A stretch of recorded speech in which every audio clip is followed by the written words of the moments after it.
សួស្តីនេះគឺជាដំណើរកម្សាន្តដែលយើងទៅលេងមិត្តភ័ក្តិនៅឯទីក្រុងថៃគូហើយបន្ទាប់មកយើងនឹងហួសទៅលេងទីក្រុងប៊ូសានដែរប៉ុន្តែនៅក្នុងវីដេអូនេះយើងនឹងដើរលេងនៅទីក្រុងថៃគូសិនហើយនេះគឺជាសកម្មភាពដែលពួកខ្ញុំធ្វើដំណើរដោយជិះរថភ្លើងចេញពីទីក្រុងថៃចុនទៅមើលនៅទីតាំងស្ថានីយ៍គឺឃើញមានអគារខ្ពស់ហើយចំពោះទីតាំងយកវិញស្ថានីយ៍វិញគឺធំមែនទែនឥឡូវយើងមើលទេសភាពបងប្អូនគ្នាហើយបន្ទាប់មកយើងនឹងចូលទៅខាងក្នុងមិននឹងមកដើរអត់ចាក់ពេកទេខ្ញុំមានអារម្មណ៍ថាដូចអត់ដែរចូលច្រកហ្នឹងដើម្បីធ្វើដំណើរឆ្លងខេត្តបានយើងត្រូវទិញសំបុត្រសិនយើងអាចទិញតាមអនឡាញឬក៏មកទិញនៅកន្លែងផ្ទាល់ក៏បានខ្ញុំទៅ2នាក់អញ្ចឹងខ្ញុំត្រូវទិញសំបុត្រ2បន្ទាប់មកយើងធ្វើការអង្គុយរងចាំតទៅចិត្តដល់មកមកយើងចុះទៅកន្លែងរថភ្លើង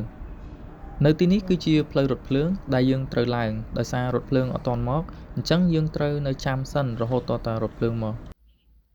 ចំពោះបន្ទាត់លឿងនោះគឺមានន័យថាឲ្យយើងឈរនៅខាងក្រៅដើម្បីសុវត្ថិភាពប៉ុន្តែឃើញអ៊ំម្នាក់គាត់ឈរនៅខាងក្នុងដោយសាររថភ្លើងអត់ទាន់មកអញ្ចឹងអត់អីទេ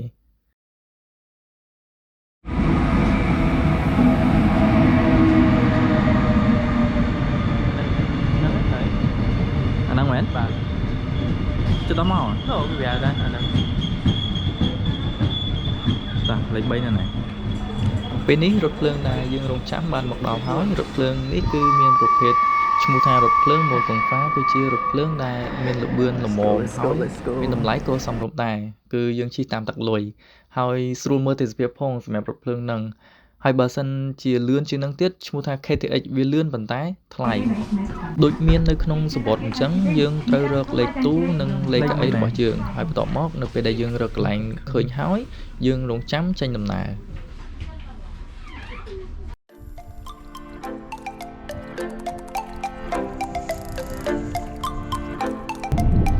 ជីក្បែរពូជអញ្ចឹងយើងអាចមើលឃើញភ្នំមើលឃើញវាលស្រែមើលឃើញដើមឈើនិងកន្លែងដាំដំណាំរបស់ប្រទេសកូរ៉េដូចជាចកាត្រពាំងបញ្ជួយជាដើមតែដោយសារខែហ្នឹងគឺខែត្រជាក់អញ្ចឹងហើយមើលទៅដើមឈើដូចងាប់អញ្ចឹងអត់មានស្លឹកពណ៌បៃតងអត់មានអីទេហើយយើងជិះបតាយើងមើលទេសភាពបតាហើយស្ដាប់បទចម្រៀងបតាពេលដល់អញ្ចឹងទៅអារម្មណ៍ល្អហ្មងព្រោះអីជប់សម្រាប់ហើយយើងអត់ធ្វើការងារនៅលេបបើនិយាយពីអ្នកដំណើរវិញជិះបានតែបន្តិចងុយគេងហើយភ្នែកចាប់ដើមសឹមតែតិចទៀតដឹងតែដេកឯងខ្លាចតែហួសចំណតទេអញ្ចឹងយើងត្រូវតែដាក់ម៉ោងរោដើម្បីឲ្យពេលដែលជិតដល់ចំណតយើងម៉ោងរោមកយើងក្រោកមកតាន់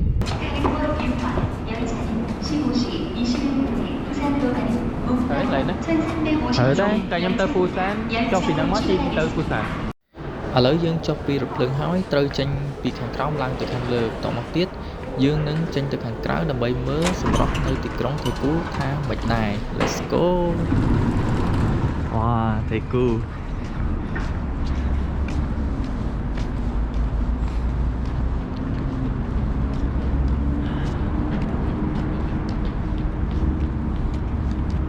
នេះគឺជាទេសភាពខាងក្រៅនៃស្ថានីយ៍ថៃគូយកហើយបន្តមកទៀតយើងនឹងទៅរកឡានក្រុងជិះ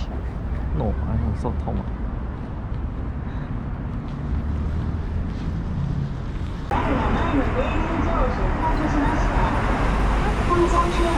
814បើកាន់យើងបានទេបានជិះឡានក្រុងហើយយើងមើលទេសភាពទីក្រុងថាស្រស់ស្អាតប៉ុណ្ណាមើលទៅសុទ្ធតែអគារខ្ពស់ហើយមានសណ្ដាប់ធ្នាប់មែនទែនភាគច្រើនមានអគារដូចជាអាផាតមិនអីជាដើមហើយមានដើមឈើនៅតាមសួនអីជាដើមអញ្ចឹងយើងអាចមើលទេសភាពតាមដងផ្លូវលេងទម្រាំតាទៅដល់ផ្ទះមិត្តភ័ក្តិផ្ទះសិស្សប្អូនឬក៏ផ្ទះសិស្សច្បង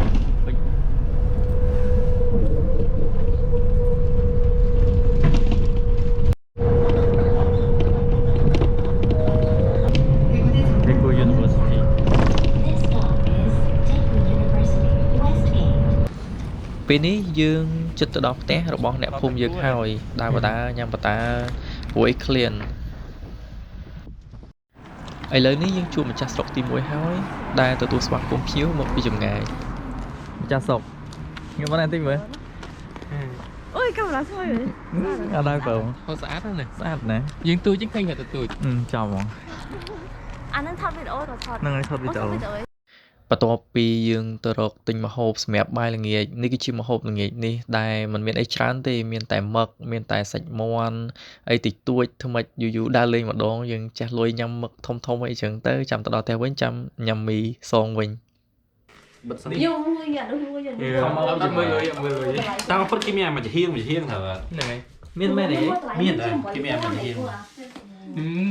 បងថាទៅច្រើនប៉ុន្តែ ទៅទៅ ខាត់ ឃើញ ចំអាតែញ៉ាំកើតអត់ អើយញ៉ាំកាទាំងអស់ហ្នឹងទៅញ៉ាំកាដែរ ទៅគេដើរគឺពូឡ Lôi ra ấy. Đôi con thầy ai mà tôi à. អត់ទេយ៉ាប់ពីបងឆាយ៉ាឆ្ងាយ លេបនំបា គាត់ដូចជាលេបមួយបងផាណាដែរមែន ហ្នឹងហើយលេបជាមួយបងប៉ុណ្ណេះ Bon, cho mình tha đây cũng thọt. អីឆាយតើនោះមកអត់ Sao bắt trong đạp lại đây thì lại chơi អូយ chơi បាច់ទេមកណាចុងក្រោយនៃវីដេអូនេះគឺយើងញ៉ាំបាយជុំគ្នាចាំស្អែកចាំយើងទៅលេងប៊ូសាន